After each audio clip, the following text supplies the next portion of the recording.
안녕하십니까. 석강 경제 브리핑입니다. 오늘은 2025년 12월 26일 금요일입니다.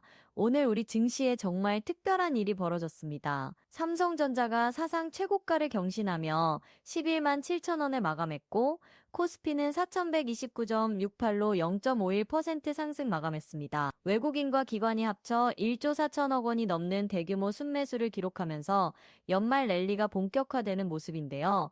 오늘도 박 교수님과 함께 시장을 깊이 있게 분석해 보겠습니다. 박 교수님 안녕하세요. 네, 안녕하세요. 오늘 정말 의미 있는 장이었습니다. 특히 삼성전자의 상승세가 눈에 띄었는데요. 단순히 주가 상승을 넘어서 시장 전체의 심리가 바뀌고 있다는 신호로 봐야 할 것 같습니다. 그렇습니다. 오늘 방송에서는 삼성전자를 중심으로 한 반도체 대장주들의 강세 배경, 원화 강세가 주식시장에 미치는 영향, 그리고 연말을 앞두고 배당주 막차를 타려는 투자자들의 움직임까지 상세히 짚어보겠습니다. 또한 정부의 서학개미 유턴 정책이 실제로 효과를 볼 수 있을지, 그리고 내년 투자 전략까지 폭넓게 다뤄보도록 하겠습니다. 먼저 오늘 국내 증시 마감 시황부터 자세히 살펴보겠습니다. 코스피는 4,129.68로 0.51% 상승 마감했고, 코스닥은 919.67로 0.49% 올랐습니다. 박 교수님, 오늘 장의 특징을 어떻게 보셨습니까? 오늘 장은 크게 세 가지 특징으로 요약할 수 있습니다. 첫째, 삼성전자를 필두로 한 반도체 대장주들의 강력한 상승세입니다. 삼성전자가 5.31% 급등하며 11만 7천 원에 마감했는데 이는 역대 최고가를 경신한 것입니다. 12만 전자가 이제 코앞에 다가왔다는 평가가 나오고 있죠. 5.31% 상승이면 정말 강력한 상승이네요. 그렇습니다. 둘째는 외국인과 기관의 동반 매수세입니다. 외국인이 약 7천억 원, 기관이 약 7천억 원, 합쳐서 1조 4천억 원이 넘는 순매수를 기록했습니다. 이는 최근 몇 주간의 매도세를 완전히 뒤집는 수준입니다. 셋째는 원화 강세입니다. 달러 대비 원화 환율이 장중 1,420원대까지 하락했는데 이는 수출주에는 부담이지만 외국인 투자자 입장에서는 한국 자산의 매력도가 높아지는 효과를 가져왔습니다. 원화 강세가 외국인 매수를 불러온 측면도 있다는 말씀 두시군요. 정확합니다. 환율이 1,446.33으로 마감했는데 달러 인덱스 하락과 맞물려 원화가 강세를 보이면서 외국인 입장에서는 환차익까지 기대할 수 있는 구조가 된 겁니다. 특히 미국 증시가 크리스마스 연휴로 쉬는 동안 아시아 시장으로 자금이 유입된 측면도 있습니다. 그렇다면 오늘 상승을 주도한 업종은 구체적으로 어떤 곳들이었습니까? 단연 반도체와 IT 하드웨어 업종입니다. 삼성전자 외에도 SK 하이닉스가 1.87% 상승하며 59만 9천 원을 기록했고, 한미 반도체는 6.42%나 급등하며 13만 2,600원에 마감했습니다. 반도체 장비주들도 동반 상승했는데, 이는 글로벌 반도체 업황 개선에 대한 기대감이 반영된 것으로 보입니다. 반도체 외에 다른 섹터는 어땠습니까? 대조적으로 방산주와 조선주는 약세를 보였습니다. 두산의 너빌리티가 3.03% 하락했고 하나오션도 2.10% 내렸습니다. 최근 강세를 보였던 방산 테마가 차익 실현 매물에 밀린 것으로 분석됩니다. 또한 배터리주도 약세였는데 LG 에너지 솔루션이 1.79% 하락했습니다. 이는 중국 CATL의 리튬 광산 재가동 소식이 경쟁 심화 우려로 작용한 것으로 보입니다. 오늘의 가장 큰 화제는 역시 삼성전자의 사상 최고가 경신입니다. 11만 7천 원으로 마감했는데 시장에서는 벌써 16만 원을 넘볼 것이라는 전망까지 나오고 있습니다. 박 교수님, 삼성전자의 이런 강세 어떻게 분석하십니까? 삼성전자의 상승은 여러 호재가 복합적으로 작용한 결과입니다. 먼저 기술적 측면에서 보면 그동안 10만 원에서 11만 원 사이에서 박스권을 형성하며 매물대를 소화해 왔는데 오늘 이를 완전히 돌파하면서 추가 상승 여력을 확보했습니다. 차트상으로는 이제 저항선이 거의 없는 상태라고 볼 수 있습니다. 기술적 돌파가 중요했다는 말씀 두시군요. 네, 그런데 더 중요한 것은 펀더멘털 개선입니다. 첫째, HBM 고대역폭 메모리 시장에서의 점유율 확대 기대감입니다.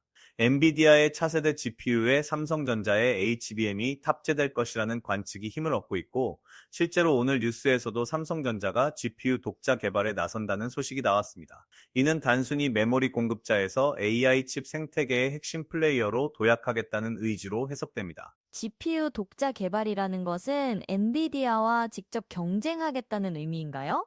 직접적인 경쟁보다는 AI 반도체 시장의 다변화 전략으로 봐야 합니다. 현재 엔비디아가 AI GPU 시장을 거의 독점하고 있는데 구글, 아마존, 마이크로소프트 같은 빅테크 기업들이 자체 AI 칩 개발에 나서고 있습니다. 삼성전자도 이런 흐름에 맞춰 파운드리 사업과 시너지를 낼 수 있는 자체 GPU를 개발하겠다는 것이죠. 이는 장기적으로 삼성전자의 사업 포트폴리오를 한 단계 업그레이드하는 전략입니다. 그렇다면 시장에서 16만 원까지 전망하는 근거는 무엇입니까? 몇 가지 계산이 가능합니다. 현재 삼성전자의 주가 수익 비율 PER이 약 15배 수준인데 반도체 업황이 본격 회복되는 2026년에는 영업이익이 크게 개선될 것으로 예상됩니다. 특히 메모리 반도체 가격이 상승 추세로 전환되고 있고 HBM 같은 고부가 가치 제품의 비중이 높아지면서 이익률도 개선될 전망입니다. 보수적으로 PER 18배를 적용하고 내년 예상 주당 순이익을 감안하면 15만 원에서 16만 원 사이의 목표가가 나옵니다. 개인 투자자들 반응은 어떻습니까? 오늘 뉴스를 보면 이제 물린 사람 없다. 그때 살 걸 할 때 살 걸 같은 반응들이 쏟아지고 있습니다. 실제로 삼성전자는 오늘 순매수 1위를 기록했는데 개인 투자자들이 약 3천억 원 가까이 순매수했습니다. 과거 800만 전자, 9만 전자 시절을 겪었던 투자자들에게는 감회가 남다를 것입니다. 다만 전문가 입장에서는 이런 때일수록 냉정한 판단이 필요하다고 말씀드리고 싶습니다. 어떤 점을 주의해야 할까요? 첫째, 밸류에이션입니다. 11만 원대는 분명 역사적 고점이고 여기서 추가 상승을 위해서는 실적 개선이 뒷받침되어야 합니다. 둘째, 글로벌 반도체 업황입니다. 중국 경기 둔화, 미중 기술 패권 경쟁 같은 변수들이 여전히 존재합니다. 셋째, 환율입니다. 원화 강세가 지속되면 삼성전자 같은 수출주의 실적에는 부담이 될 수 있습니다. 따라서 무조건적인 추격 매수보다는 조정 시 분할 매수하는 전략이 바람직합니다. 삼성전자 외에 다른 반도체 주들의 움직임도 살펴보겠습니다. SK 하이닉스가 1.87% 상승했고 한미반도체는 6.42%나 급등했습니다. 박 교수님, 반도체 섹터 전체가 강세를 보인 배경은 무엇입니까? 반도체 섹터의 강세는 크게 세 가지 요인으로 설명할 수 있습니다. 첫째, 글로벌 메모리 반도체 가격의 반등입니다. 디램과 낸드 플래시 가격이 최근 몇 주간 상승세를 보이고 있는데 이는 재고 조정이 마무리되고 수요가 회복되고 있다는 신호입니다. 특히 AI 서버용 고용량 메모리 수요가 급증하면서 공급 부족 우려까지 나오고 있습니다. AI가 메모리 반도체 수요를 견인하고 있다는 말씀 두시군요. 정확합니다. 챗GPT 같은 생성형 AI 서비스가 대중화되면서 데이터 센터의 메모리 수요가 폭발적으로 증가하고 있습니다. 기존 서버보다 AI 서버는 메모리를 2배에서 3배 더 많이 사용합니다. 그리고 그냥 일반 메모리가 아니라 HBM 같은 고성능 메모리가 필요하죠. SK 하이닉스가 HBM 시장에서 선두를 달리고 있고 삼성전자가 추격하는 구도인데 시장 자체가 워낙 빠르게 성장하다 보니 두 회사 모두 수혜를 보고 있습니다. 한미반도체 급등은 어떻게 해석해야 합니까? 한미 반도체는 반도체 검사 장비를 만드는 회사입니다. 반도체 제조 공정에서 마지막 단계인 테스트 장비를 공급하는데 반도체 생산이 늘어나면 자연스럽게 검사 장비 수요도 증가합니다. 오늘 6.42% 급등한 것은 삼성전자와 SK 하이닉스의 HBM 생산 확대 계획이 구체화되면서 수혜주로 주목받았기 때문입니다. 또한 한미 반도체는 최근 선진 패키징 기술 관련 장비 개발에도 성공하면서 기술력을 인정받고 있습니다. 선진 패키징이라는 것은 무엇입니까? 반도체 칩을 기판에 실장하는 기술인데 최근에는 단순히 칩을 붙이는 것을 넘어서 여러 칩을 3차원으로 쌓거나 옆으로 연결하는 고도의 패키징 기술이 중요해졌습니다. HBM이 대표적인 예인데 여러 개의 메모리 칩을 수직으로 쌓아서 만듭니다. 이런 선진 패키징 기술이 AI 반도체 시대의 핵심 경쟁력이 되고 있고 관련 장비 업체들이 주목받는 이유입니다. 그렇다면 반도체 장비주 전반에 대한 전망은 어떻습니까? 긍정적으로 봅니다. 삼성전자와 SK 하이닉스가 내년에 대규모 설비 투자를 계획하고 있고 특히 HBM과 파운드리 부문에 집중 투자할 예정입니다. 삼성전자는 평택과 용인에 새로운 반도체 생산 라인을 구축 중이고 SK 하이닉스는 용인에 세계 최대 규모의 반도체 클러스터를 조성하고 있습니다. 이런 투자가 본격화되면 장비 업체들의 수주가 크게 늘어날 것으로 예상됩니다. 해외 반도체 주와 비교하면 어떻습니까?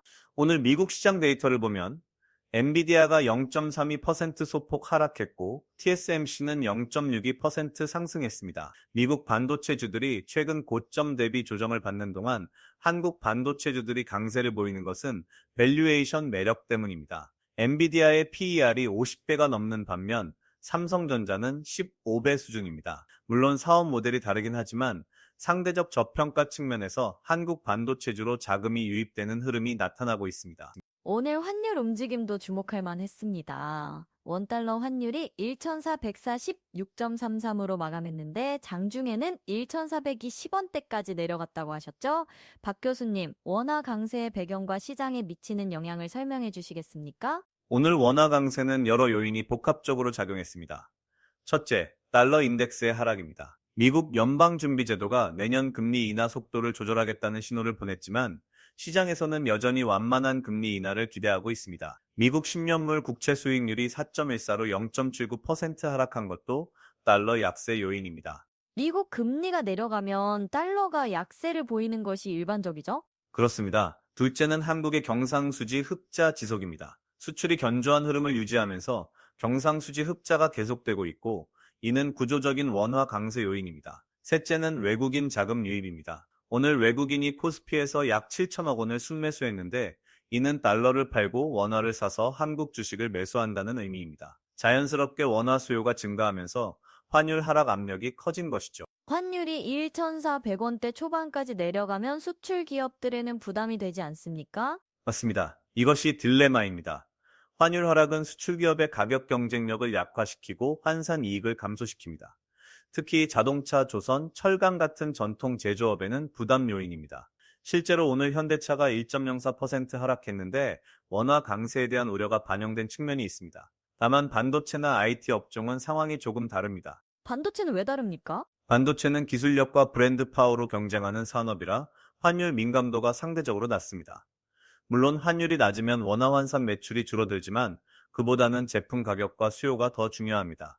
오히려 외국인 투자자 입장에서는 원화 강세가 한국 자산 투자의 매력도를 높입니다. 달러로 투자해서 원화로 수익을 내고 다시 달러로 환전할 때 환차익까지 기대할 수 있으니까요. 그렇다면 외국인들이 오늘 대규모 순매수를 한 것도 이런 맥락에서 이해할 수 있겠네요. 정확합니다. 외국인 투자자들은 단순히 주가 상승만 보는 것이 아니라 환율까지 고려합니다. 최근 몇 달간 원달러 환율이 1,450원을 넘어서면서 한국 자산의 달러 표시 가치가 떨어졌었는데 이제 환율이 안정되고 하락 추세로 전환되면서 다시 매력적인 투자처로 부각되고 있습니다. 특히 코스피의 PER이 9배 수준으로 글로벌 주요 시장 대비 저평가되어 있다는 점도 외국인 매수를 끌어들이는 요인입니다. 환율 전망은 어떻게 보십니까? 단기적으로는 1,400원에서 1,450원 사이의 박스권을 예상합니다. 미국의 금리 정책, 한국의 경상수지, 그리고 글로벌 리스크 요인들이 복합적으로 작용할 것입니다. 내년 상반기까지는 미국의 금리 인하가 점진적으로 진행될 것으로 보여 원화 강세 압력이 있겠지만 하반기에는 미국 경제 상황에 따라 변동성이 커질 수 있습니다. 투자자 입장에서는 환율 변동성에 대비한 포트폴리오 구성이 필요합니다. VX 지수는 13.47로 3.79% 하락했습니다. 공포지수가 낮아졌다는 것은 시장이 안정적이라는 의미겠죠? 그렇습니다. VX 지수가 13점대면 매우 낮은 수준입니다. 보통 22하면 시장이 안정적이라고 보는데 13점대는 투자자들이 거의 불안감을 느끼지 않는다는 의미입니다. 다만 역설적으로 VX가 너무 낮으면 시장이 과도하게 낙관적이라는 신호일 수도 있어서 주의가 필요합니다.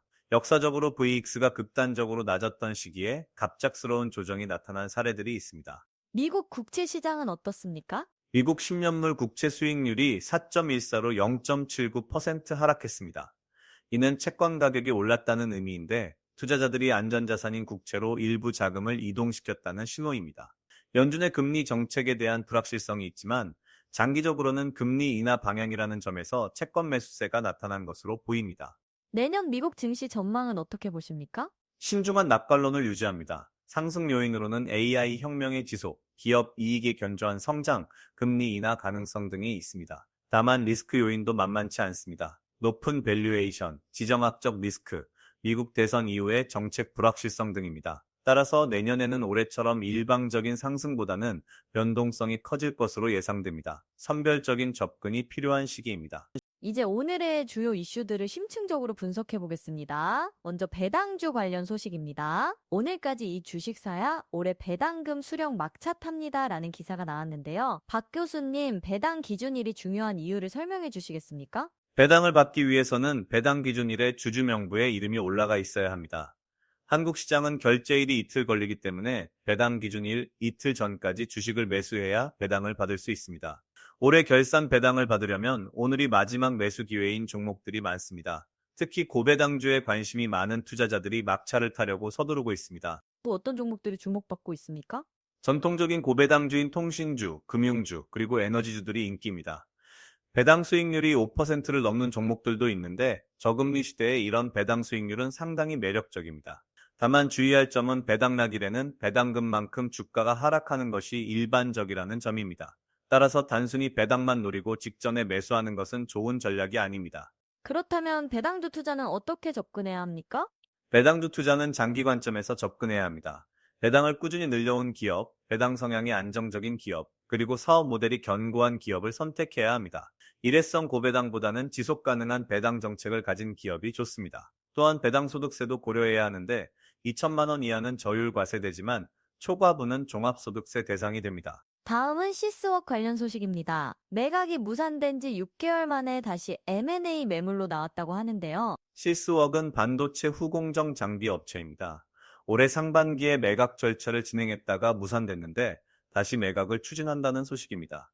이는 최대 주주가 유동성 확보나 사업 재편을 위해 지분 매각을 원하는 것으로 보입니다. 반도체 장비 업체들이 최근 주목받고 있어서 적절한 매수자를 찾을 가능성이 있습니다. 시스웍 주가는 오늘 889원으로 보합 마감했네요. 네, 시장이 이미 매각 소식을 어느 정도 반영한 것으로 보입니다. M&A 상황에서는 프리미엄이 붙을 가능성이 있지만 이전에 무산된 경험이 있어서 투자자들이 신중한 태도를 보이는 것 같습니다. 매각이 성사되면 긍정적이겠지만 불확실성이 있어서 단기 투자보다는 상황을 지켜보는 것이 좋겠습니다. 넷플릭스 관련 소식도 흥미롭습니다. 대홍수가 넷플릭스 1위에 등극했는데 관련주들은 오히려 급락했다고 합니다. 이것은 전형적인 소문에 사서 뉴스에 팔아라의 사례입니다. 대홍수는 한국 재난 영화인데 제작과 관련된 엔터테인먼트 주식들이 넷플릭스 공개를 앞두고 선반영되며 상승했었습니다. 그런데 실제로 1위에 오르자 차익 실현 매물이 쏟아진 것이죠. 크래프톤이 2.22% 하락한 것도 비슷한 맥락입니다. 엔터주 투자는 변동성이 큰 것 같습니다. 맞습니다. 엔터테인먼트 주식은 특정 콘텐츠의 성공 여부에 따라 주가 변동성이 매우 큽니다. 단기적으로는 테마성 수급에 영향을 많이 받고 장기적으로는 IP 확보 능력과 콘텐츠 파이프라인이 중요합니다. 일회성 히트작보다는 지속적으로 좋은 콘텐츠를 만들어낼 수 있는 능력이 기업 가치를 결정합니다. 배터리 관련해서는 중국 CATL의 리튬 광산 재가동 소식이 나왔습니다. CATL은 세계 최대 배터리 제조사입니다. 리튬 가격이 급락하면서 많은 리튬 광산들이 가동을 중단했었는데 CATL이 자체 광산을 재가동한다는 것은 리튬 수요가 회복될 것으로 예상한다는 신호입니다. 다만 한국 배터리 업체들에게는 양날의 검입니다.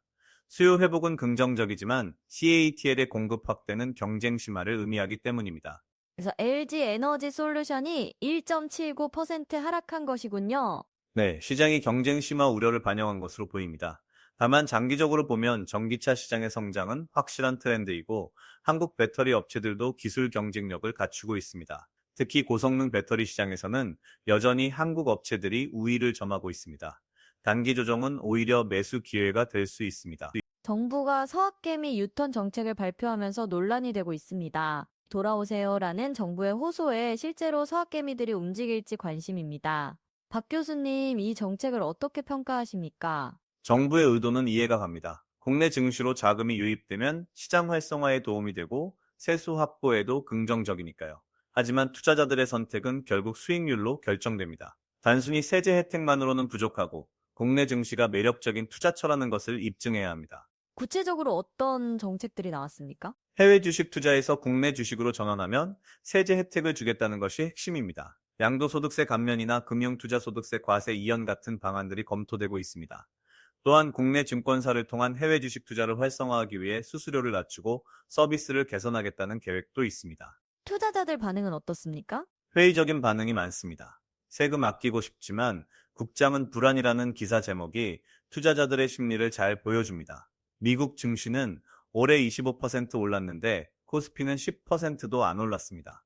세금을 좀 아낀다고 해서 이런 수익률 차이를 포기하기는 어렵죠. 또한 혜택받고 딴 계좌로 해외 주식 사면이라는 기사처럼 제도의 허점을 찾으려는 시도도 나타나고 있습니다. 그렇다면 정책이 실패할 것이라고 보십니까? 단기적으로는 효과가 제한적일 것입니다. 하지만 장기적으로는 의미가 있을 수 있습니다. 오늘 같은 장을 보면 국내 증시도 충분히 매력적입니다. 삼성전자가 사상 최고가를 경신했고 외국인과 기관이 대규모 순매수를 했습니다. 밸류에이션도 글로벌 대비 저평가되어 있습니다. 이런 펀더멘털 개선이 지속되면 자연스럽게 국내 투자자들도 돌아올 것입니다. 투자자 입장에서는 어떻게 접근해야 할까요? 국내냐 해외냐의 이분법적 사고보다는 분산 투자가 답입니다. 미국 시장은 AI, 빅테크 같은 성장주의 강점이 있고 한국 시장은 반도체, 배터리, 바이오 같은 분야에서 경쟁력 있는 기업들이 많습니다. 포트폴리오를 적절히 배분하고 각 시장의 특성에 맞는 종목을 선택하는 것이 현명합니다. 세제 혜택은 부가적인 요소로 활용하되 투자 결정의 핵심은 기업의 펀더멘털이어야 합니다. 증권사들의 IMA 상품도 주목받고 있다고 하는데요. IMA는 종합자산관리 계좌입니다. 한국투자증권과 미래에셋증권이 첫 IMA 모집에 성공했다는 소식이 나왔는데 이는 은행에서 증권사로 자금이 이동하는 머니무브의 신호탄으로 해석됩니다. 은행 예금 금리가 낮아지면서 투자자들이 더 나은 수익을 찾아 증권사 계좌로 이동하는 것이죠. 이 IMA의 장점은 무엇입니까? 여러 금융상품을 하나의 계좌에서 통합 관리할 수 있다는 점입니다. 예금, 펀드, 주식, 채권 등을 한 계좌에서 운용하고 전문가의 자문을 받을 수 있습니다. 또한 세제 혜택도 있어서 고액 자산가들에게 인기가 많습니다. 다만 수수료 구조를 잘 따져봐야 하고 자신의 투자 성향에 맞는지 확인해야 합니다. 부동산 시장 소식도 간단히 짚어보겠습니다. 오피스텔 사려면 5년 안팎 준신축 방 2개 이상으로라는 조언이 나왔는데요. 오피스텔 투자에 대한 실용적인 조언입니다. 너무 오래된 오피스텔은 관리비 부담이 크고 임차인 구하기가 어렵습니다. 반면 신축은 가격이 비쌉니다. 5년 안팎의 준신축이 가격 대비 효율이 좋다는 것이죠. 또한 원룸보다는 투룸 이상이 임대 수요가 안정적입니다.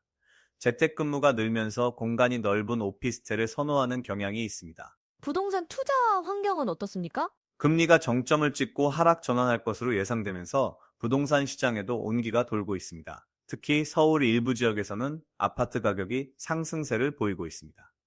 다만 전체적으로는 신중한 접근이 필요합니다. 인구 감소, 고령화 같은 구조적 요인들이 장기적으로 부동산 시장에 부담이 될 수 있습니다. 노후 자산 관리에 대한 기사도 있었습니다. 월 341만 원도 적다는 내용인데요. 100세 시대를 맞아 노후 준비의 중요성이 커지고 있습니다. 통계청 자료에 따르면 부부 기준 적정 노후 생활비가 월 340만 원 정도인데 실제로는 이것도 부족하다는 분석입니다. 의료비, 여가 비용 등을 고려하면 더 많은 자산이 필요합니다. 따라서 젊을 때부터 체계적인 노후 준비가 필수적입니다. 어떤 방식으로 준비해야 할까요? 다층적인 접근이 필요합니다. 첫째, 국민연금 같은 공적연금을 최대한 활용해야 합니다. 둘째, 퇴직연금을 잘 운용해야 합니다. 많은 분들이 퇴직연금을 원리금 보장형으로만 운영하는데 젊을 때는 적절한 위험을 감수하고 주식형 펀드 비중을 높이는 것이 좋습니다. 셋째, 개인연금과 투자를 통한 자산 증식입니다. 장기 분산 투자를 통해 안정적으로 자산을 키워나가야 합니다. 암호화폐 시장도 살펴보겠습니다. 비트코인이 89,350이 1,089달러로 2.43% 상승했습니다. 박 교수님, 비트코인이 다시 상승세를 보이는 이유는 무엇입니까?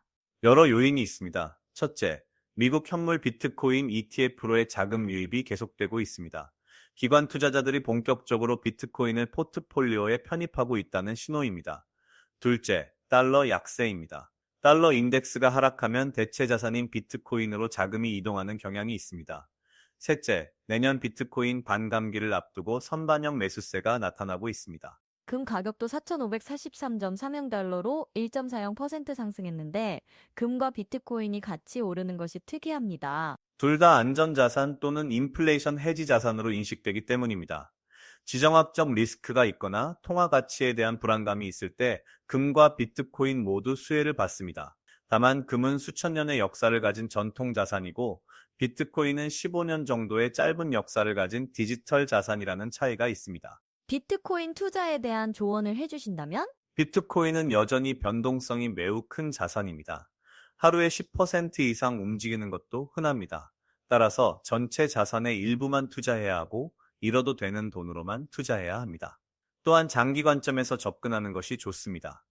단기 트레이딩은 매우 위험하고 대부분의 개인 투자자들이 손실을 봅니다. 비트코인의 장기적인 가치를 믿는다면 분할 매수하고 보유하는 전략이 바람직합니다. 이제 내년 투자 전략에 대해 이야기해 보겠습니다. 해답은 시장에 있다. 내년까지 이어질 3대 성장주 테마라는 기사가 있었는데요. 박 교수님께서 주목하시는 테마는 무엇입니까? 내년에도 세 가지 큰 테마가 시장을 주도할 것으로 봅니다. 첫째는 AI입니다. 올해 AI가 화두였다면 내년은 AI의 실질적인 수익화가 본격화되는 해가 될 것입니다. 단순히 엔비디아 같은 칩 제조사뿐만 아니라 AI를 활용해서 실제 비즈니스를 하는 기업들이 주목받을 것입니다. 구체적으로 어떤 기업들입니까? 클라우드 기업들, 소프트웨어 기업들, 그리고 AI를 활용해 생산성을 높이는 제조업체들입니다. 한국에서는 삼성전자의 AI 반도체, 네이버의 AI 서비스, 카카오의 AI 활용 등이 주목받을 것입니다. 둘째 테마는 에너지 전환입니다. 전기차, 배터리, 재생에너지 관련 기업들이 계속 성장할 것입니다. 비록 단기적으로는 조정을 받더라도 장기 트렌드는 확실합니다. 배터리주가 최근 약세인데 기회가 될 수 있다는 말씀이시군요. 그렇습니다. LG 에너지 솔루션, 삼성 SDI 같은 기업들이 조정을 받았지만 전기차 시장의 성장은 계속될 것입니다. 현재 주가는 오히려 매력적인 진입 구간일 수 있습니다. 셋째 테마는 바이오 헬스케어입니다. 고령화가 가속화되면서 의료, 제약, 헬스케어 산업이 지속적으로 성장할 것입니다. 특히 한국 바이오 기업들이 글로벌 시장에서 기술력을 인정받고 있어서 주목할 필요가 있습니다. 섹터별로는 어떻게 접근해야 할까요? 공격적인 투자자라면 성장주 중심으로 포트폴리오를 구성하되 변동성에 대비해 분산 투자해야 합니다. 보수적인 투자자라면 배당주와 가치주를 중심으로 안정적인 포트폴리오를 만들고 일부만 성장주에 배분하는 것이 좋습니다. 중요한 것은 자신의 투자 성향과 위험 감수 능력을 정확히 파악하는 것입니다. 내년 코스피 목표는 어느 정도로 보십니까? 증권사들의 평균 전망치는 4,500 정도입니다. 현재 4,130 수준이니까 약 10% 정도의 상승 여력을 보는 것이죠. 다만 이는 평균 시나리오이고 낙관 시나리오에서는 4,800, 비관 시나리오에서는 3,800 정도까지 가능성을 열어둬야 합니다. 변수는 미국 경제의 연착륙 여부, 중국 경기 회복 정도, 그리고 지정학적 리스크입니다. 다음 주 주요 일정도 점검해 보겠습니다. 박 교수님, 투자자들이 주목해야 할 이벤트가 있습니까? 다음 주는 연말이라 거래량이 줄어들 수 있지만 몇 가지 중요한 일정이 있습니다. 먼저 국내에서는 12월 수출입 통관 실적이 발표됩니다. 올해 수출이 견조한 흐름을 보였는데 12월에도 이것이 유지되는지 확인할 수 있습니다. 특히 반도체 수출 증가율이 주목됩니다. 해외에서는 어떤 일정이 있습니까? 미국에서는 연말 소비 지표들이 나옵니다. 크리스마스 쇼핑 시즌의 소비 동향을 통해 미국 경제의 건강도를 가늠할 수 있습니다. 또한 중국에서는 12월 PMI 제조업 구매 관리자 지수가 발표됩니다. 중국 경기가 회복되고 있는지 확인할 수 있는 중요한 지표입니다. 기업 실적 발표는 없습니까? 연말이라 실적 발표는 많지 않지만 일부 기업들의 잠정 실적이나 가이던스가 나올 수 있습니다. 특히 반도체 업체들의 4분기 출하량이나 내년 전망이 주목됩니다. 또한 연말 배당 기준일이 지나면서 배당 관련 공시들도 나올 것입니다. 연말연시 투자 전략은 어떻게 가져가야 할까요? 연말연시는 거래량이 줄어들고 변동성이 커질 수 있습니다. 무리한 매매보다는 연말 정산 측면에서도 고려할 사항이 있겠네요. 맞습니다. 양도소득세 기준일이 12월 30일이기 때문에 세금 관리 차원에서 손실 종목을 정리하거나 수익 실현 시점을 조절할 수 있습니다. 다만 세금만 보고 투자 결정을 하면 안 되고 해당 종목의 펀더멘털과 전망을 우선적으로 고려해야 합니다. 세금은 부차적인 요소입니다. 글로벌 이슈도 몇 가지 더 짚어보겠습니다. 원유 가격이 58.53달러로 0.31% 상승했는데요. 최근 유가 흐름을 어떻게 보십니까? WTI 기준 58달러대는 상당히 낮은 수준입니다. 작년 이맘때가 70달러대였으니까요. 유가 하락의 주요 원인은 중국 경기 둔화로 인한 수요 감소와 미국의 셰일 오일 증산입니다. OPEC 플러스가 감산을 유지하고 있지만 시장에 미치는 영향이 제한적입니다. 유가가 낮으면 한국 경제에는 긍정적이지 않습니까? 단기적으로는 그렇습니다. 한국은 원유 수입국이기 때문에 유가 하락은 무역 수지 개선과 물가 안정에 도움이 됩니다. 기업들의 원가 부담도 줄어듭니다. 다만 유가가 너무 낮으면 글로벌 경기 둔화의 신호일 수 있어서 양면성이 있습니다. 현재 수준은 적정하다고 봅니다. 중동 정세나 지정학적 리스크는 어떻습니까? 중동 지역의 긴장은 계속되고 있지만 다행히 유가에 큰 영향을 미칠 정도의 공급 차질은 없습니다. 다만 언제든 돌발 변수가 생길 수 있어서 모니터링이 필요합니다. 또한 러시아 우크라이나 상황도 유럽의 에너지 수급에 영향을 미칠 수 있습니다. 미중 관계는 어떻게 전망하십니까? 구조적인 경쟁 관계는 지속될 것입니다. 특히 반도체, AI, 배터리 같은 첨단 기술 분야에서의 패권 경쟁은 더욱 치열해질 것으로 보입니다. 한국 기업들은 이 사이에서 균형을 잡아야 하는 어려운 과제를 안고 있습니다. 다만 최근 양국 간 대화 채널이 유지되고 있어서 급격한 악화 가능성은 낮다고 봅니다. 일본 경제와 엔화 약세도 관심사입니다. 일본은행이 초저금리 정책을 유지하면서 엔화 약세가 계속되고 있습니다. 이는 일본 수출 기업들에는 호재이지만 한국 기업들과의 경쟁에서는 우리에게 불리한 요인입니다. 특히 자동차, 철강, 조선 같은 분야에서 일본 기업들의 가격 경쟁력이 높아지고 있습니다. 다만 일본도 내년에는 금리 정상화를 시작할 가능성이 있어서 엔화 약세가 완화될 수 있습니다. 투자자들이 특별히 유의해야 할 사항들을 정리해 주시겠습니까? 네, 몇 가지 당부 말씀을 드리겠습니다. 첫째, 과도한 레버리지를 피해야 합니다. 신용이나 미술을 과도하게 사용하면 변동성 장세에서 큰 손실을 볼 수 있습니다. 특히 연말 연시에는 유동성이 떨어져서 원하는 가격에 청산하기 어려울 수 있습니다. 레버리지 관리가 중요하다는 말씀 두시군요. 둘째, 작전 세력이나 테마주에 현혹되지 말아야 합니다. 연말에는 각종 테마주들이 급등락을 반복하는데 대부분 단기 수급 장난입니다. 펀더멘털이 없는 종목은 결국 원위치로 돌아갑니다. 셋째, 분산 투자를 실천해야 합니다. 한 종목에 올인하는 것은 매우 위험합니다. 업종도 분산하고 시장도 분산하는 것이 좋습니다. 심리적인 측면에서의 조언도 부탁드립니다. 투자에서 가장 어려운 것이 심리 관리입니다. 주가가 오르면 욕심이 생기고 떨어지면 공포에 빠집니다. 이런 감정에 휘둘리지 않으려면 명확한 투자 원칙을 세우고 지켜야 합니다. 목표 수익률과 손절 라인을 미리 정해두고 그것을 기계적으로 실행하는 훈련이 필요합니다.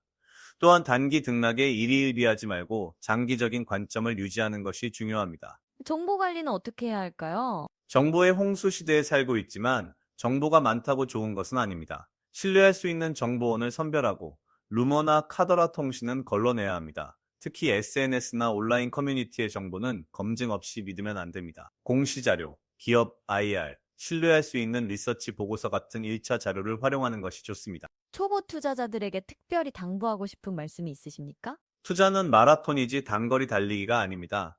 빨리 부자가 되려는 조급함이 가장 큰 적입니다. 처음에는 소액으로 시작해서 경험을 쌓고 자신만의 투자 철학을 만들어 가야 합니다. 손실을 보더라도 그것을 학습의 기회로 삼아야 합니다. 또한 투자 공부를 게을리하지 말아야 합니다. 경제 흐름을 이해하고 기업을 분석하는 능력을 키워야 장기적으로 성공할 수 있습니다. 오늘 뉴스 중에 반도홀딩스가 SC 엔지니어링의 사실상 최대 주주가 됐다는 소식이 있었는데요. 이 이슈도 짚어주시겠습니까? 반도홀딩스는 반도체 관련 지주회사인데 SC 엔지니어링 지분을 추가 확보하면서 최대 주주 지위를 확보했습니다. SC 엔지니어링은 반도체 공장 건설과 설비 엔지니어링을 하는 회사입니다. 반도체 산업이 성장하면서 공장 건설 수요도 증가하고 있어서 전략적 인수로 보입니다. 반도체 밸류체인 전반으로 사업을 확장하는 전략이군요. 맞습니다. 반도체 산업은 칩 제조만이 아니라 장비, 소재, 엔지니어링 등 전체 생태계가 중요합니다. 삼성전자와 SK 하이닉스가 대규모 투자를 계획하고 있어서 엔지니어링 업체들의 수주도 증가할 것으로 예상됩니다. 이런 맥락에서 반도홀딩스의 전략적 선택으로 보입니다. 투자 관점에서는 어떻게 봐야 할까요? 반도체 산업 전반에 대한 노출을 원하는 투자자들에게는 관심 가질 만한 소식입니다. 다만 개별 기업의 재무 상태, 수주 현황, 경영진의 능력 등을 꼼꼼히 살펴봐야 합니다. 단순히 반도체 관련주라는 이유만으로 투자하면 안 되고 해당 기업의 경쟁력과 성장 가능성을 분석해야 합니다. 연말을 맞아 투자 격언이나 철학에 대해서도 이야기를 나눠보면 좋을 것 같습니다. 박 교수님께서 가장 중요하게 생각하시는 투자 원칙은 무엇입니까? 워런 버핏의 말을 자주 떠올립니다. Rule number one, never lose money. Rule number two, never forget rule number one. 절대 돈을 잃지 말라는 것입니다. 이것은 수익을 내지 말라는 게 아니라 원금 보존을 최우선으로 생각하라는 의미입니다. 공격적인 수익 추구보다 방어적인 리스크 관리가 장기적으로 더 중요합니다. 손실을 피하는 것이 수익을 내는 것보다 중요하다는 말씀 두시군요. 수학적으로도 그렇습니다. 50% 손실을 보면 원금을 회복하려면 100% 수익을 내야 합니다. 손실은 기하급수적으로 회복이 어려워집니다. 따라서 큰 손실을 피하는 것이 무엇보다 중요합니다. 이를 위해서는 분산 투자, 손절 원칙 준수, 과도한 레버리지 자제 같은 리스크 관리가 필수입니다. 시장 타이밍에 대해서는 어떻게 생각하십니까? Time in the market beats timing the market 이라는 말을 좋아합니다. 시장 타이밍을 맞추려고 노력하는 것보다 시장에 오래 머무르는 것이 더 중요하다는 의미입니다. 단기 등락을 예측하는 것은 전문가도 어렵습니다. 차라리 좋은 기업을 찾아서 장기 보유하는 것이 더 현명한 전략입니다. 올해 시장을 돌아보면서 느끼신 점이 있으십니까? 올해는 정말 변동성이 컸던 한 해였습니다. 연초에 코스피 2400 수준에서 시작해서 한때 2300 밑으로 떨어졌다가 지금 4100까지 올라왔습니다. 이 과정에서 패닉에 빠져 손절한 투자자들도 많았을 것입니다. 하지만 펀더멘털을 믿고 버틴 투자자들은 좋은 수익을 거뒀습니다. 결국 기업의 본질적 가치를 보는 눈과 인내심이 중요하다는 것을 다시 확인했습니다. 내년을 준비하는 투자자들에게 한 말씀 부탁드립니다. 내년도 쉽지 않은 한 해가 될 것입니다. 금리, 환율, 지정학적 리스크 등 변수가 많습니다. 하지만 위기는 곧 기회입니다. 시장이 불안할 때 좋은 기업을 저렴하게 살 수 있는 기회가 옵니다. 평소에 공부하고 준비한 투자자들은 그 기회를 잡을 수 있습니다. 두려워하지 말고 그렇다고 무모하지도 말고 냉철하게 시장을 바라보시기 바랍니다. 벌써 오늘 방송을 마무리할 시간이 되었습니다. 오늘은 삼성전자의 사상 최고가 경신을 중심으로 반도체 대장주들의 강세, 원화 강세와 외국인 자금 유입, 그리고 연말 배당주 투자 전략까지 다양한 이슈들을 살펴봤습니다. 박 교수님, 오늘 방송 마무리 말씀 부탁드립니다. 오늘 시장은 정말 의미 있는 하루였습니다. 삼성전자가 11만 7천 원으로 사상 최고가를 경신하면서 한국 증시의 새로운 가능성을 보여줬습니다. 외국인과 기관이 1조 4천억 원이 넘는 대규모 순매수를 기록한 것도 한국 시장에 대한 신뢰가 회복되고 있다는 신호입니다. 연말을 앞두고 투자자들이 가장 주의해야 할 점은 무엇일까요? 시장이 좋을 때일수록 냉정함을 잃지 말아야 합니다. 오늘 같은 강세장에서는 모든 종목이 다 오를 것 같은 착각에 빠지기 쉽습니다. 하지만 선별적 접근이 필요합니다. 펀더멘털이 탄탄한 기업, 내년에도 성장이 기대되는 기업을 중심으로 포트폴리오를 구성하시기 바랍니다. 그리고 연말 연시 변동성에 대비해서 적정 현금 비중도 유지하시기 바랍니다. 내년 시장 전망을 한 문장으로 정리한다면? 변동성 속의 기회라고 말씀드리고 싶습니다. 쉽지 않은 환경이지만 준비된 투자자에게는 좋은 기회가 될 것입니다. 특히 AI, 반도체, 배터리 같은 한국의 강점 산업에서 글로벌 경쟁력을 가진 기업들이 좋은 성과를 낼 것으로 기대합니다. 다만 단기 수익에 집착하지 말고 장기적인 관점에서 접근하시기 바랍니다. 네, 좋은 말씀 감사합니다. 오늘 코스피는 4129.68로 0.51% 상승 마감했고, 삼성전자는 5.31% 급등하며 11만 7천 원의 역대 최고가를 기록했습니다. 외국인과 기관의 대규모 순매수가 이어지면서 연말 랠리에 대한 기대감이 커지고 있습니다. 감사합니다.